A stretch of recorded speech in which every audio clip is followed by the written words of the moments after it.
Peristiwa penembakan terjadi pada Rabu, 13 Agustus 2025, pukul 9.15 WIB, di Jalan Nabire Enarotali, tepatnya di KM 126 wilayah Siriwo.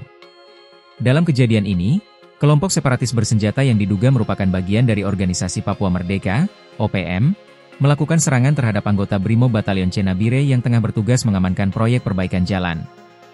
Serangan tersebut mengakibatkan gugurnya 2 personel Brimob, yaitu Brigadir Arif Ardiansyah dan Bribda Nelson Wanaha.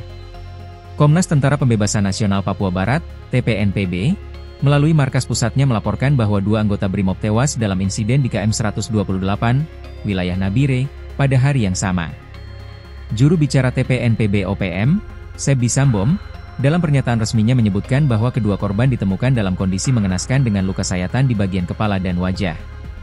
Berdasarkan laporan dari personel intelijen strategis, PIS, TPNPB di KM 100, peristiwa ini mengakibatkan terputusnya seluruh akses jalan antara Nabire dan Dogiay.